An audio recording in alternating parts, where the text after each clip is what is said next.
Has anyone ever made a comment to you that made you question everything? This happened to me recently and it hit hard.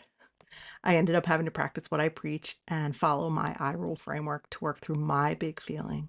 And I want to show you how I did that so that you can use it too.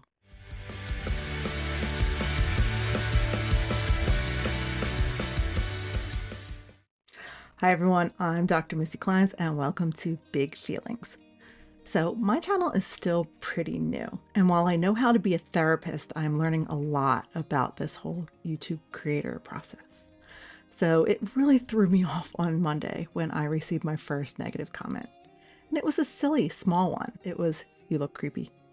At first, I laughed it off because I was like, what? But then it hit me hard, and I started having a real big feeling about it. And I was actually surprised by the intensity of it, especially because, like, I'm not meaning to give off creepy vibes, trying to go for warm and friendly, and apparently this viewer did not see that. So I started crying a lot, and I was having like a full-on meltdown. So I needed to practice what I preach and use my framework to figure out what in the world was going on. So I started with my I, which is identify. And when I looked at my feelings wheel, sadness was definitely number one. Obviously, I was crying a lot. But beyond that, I looked a little closer and I saw shameful. And that seemed pretty accurate. And from shameful, I saw regretful. And that summed up where I was at. So what was going on that made me feel that? So I went on to the R, which is recognize, and I was trying to figure out where I was feeling in my body, because obviously I was crying a lot, but I also felt like a tightness in my throat and in my chest. Like there was like just something there that I couldn't get out. And then I went to understand, and this is where I was trying to understand what was going on to trigger such a big emotional reaction. So Monday, I think everyone was having a lot of big feelings because it was the day of the inauguration. And I was trying to, work and show up for my clients and deal with my own feelings, as well as my hormones were not working with me that day. They were working against me. So I was already a little bit more sensitive than usual. And I think I'm just feeling more vulnerable in general. That vulnerability, that sense of putting yourself out there to be seen and to be potentially criticized or judged. Like this whole process, putting up videos to talk to everyone and teach them what I know, while I believe in it because I really think this work is important, it is scary. This stuff is not easy. And like I said, I'm still learning. And being someone who tends to be a perfectionist and wants to know how to do everything right away all the time, like this has been hard to put things out that haven't been polished and perfect because I'm learning and growing. And if I don't keep doing that, I'm never going to learn. So understanding that all these other things were going on, as well as just that feeling of vulnerability that I've been experiencing in general, and the shame and the, oh my gosh, like that regret. I'm putting myself out there and am I doing it wrong? Should I not be doing this at all? Like all of those feelings were coming up and it was a lot. So that L, letting myself feel, was the last thing I wanted to do. I was okay with crying. Like I was crying it out, whatever, but I did not want to sit in any feelings of shame and regret. That sucked. And I had to sit there and show myself some compassion and just let those feelings do their thing. And like I said, it was hard. I just had to breathe through it. And it took a while. That letting yourself feel isn't just like a couple minutes. Like it took a while to just let myself feel and let those feelings kind of work their way through my body until I could stop crying and calm myself down. So when I got to E, employ my coping tools, the first thing I did after crying was literally to eat chocolate. Like it just calmed me down. It made me feel better. I needed that sugar. And then I reached out to two of my friends and texted them about what was going on because I was just feeling, again, that vulnerability. And I knew that they would back me up and be there for me and talk me through it. So that was a lot. And then I had to make a choice. So like my last video said, like you can work through all of these different letters and you can get yourself to this point where you're kind of past the feeling, but then you have to decide what you want to do next. And the choice I made was to keep going.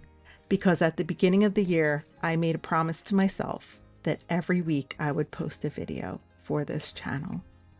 Again, because I believe in this. I believe in the importance of teaching people about their big feelings and what to do with them and how to communicate them. Like, this is important, and this is work that everyone can do and everyone can improve upon for their own life and, you know, their own wellness and relationships. So I made the choice to keep going. Even if things aren't perfect, even if I'm still putting myself out there, and I'm going to have more negative comments come my way at some point, and there's going to be more potential for judgment and to be seen. Like, the vulnerability is still going to be there, but I'm going to do it anyway. And I share this with you because this whole thing just kind of threw me off. Like, I was like, oh my God, I can't post anymore. I suck at this. I'm never going to do this again. Did the whole thing, spiraled. And then I stopped. Once I was able to kind of work through it, it gave me a chance to really back up from it and say, I'm going to do it anyway because it's important, because I made that promise to myself. And whatever comes my way, I am going to figure out a way to get through it with my support system, with continuing to learn and to grow and to improve so that by the end of this year, you know, I'll be that much more confident in the skills that I have. And I want you to know that this is possible for you too. You have to keep trying and keep going. Things will not be perfect. You are not going to get it right every time. And you might still experience these like big intense feelings over something that seems so small or insignificant. Like, it would be so easy for me to have laughed that off and just gone on with my day, but that's not where I was at in my own self that day. Like, emotionally, I just was not equipped to just let it go. And that's why it came up the way it did. And that's why it was a really big feeling instead of something that was just like, it's not a big deal. So I also want to normalize that for you. Like, some days are harder than others. Some days we can get through stuff, and some days it's just that much more difficult.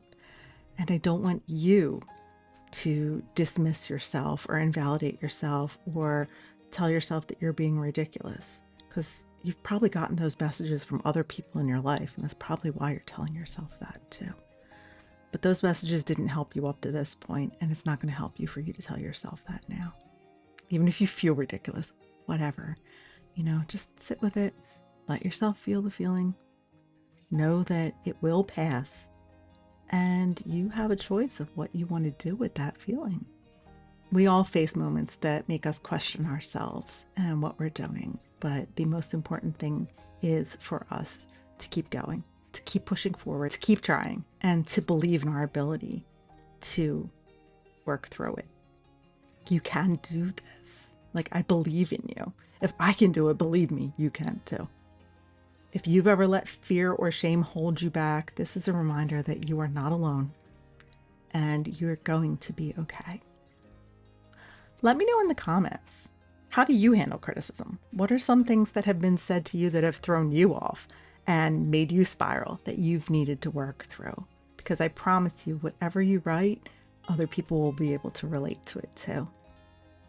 And if this has been helpful at all, please like and subscribe to the channel, because there's so much more for us to go over and for you to learn, and I really think it's worth it. So I look forward to talking to you next time, and thanks for being here.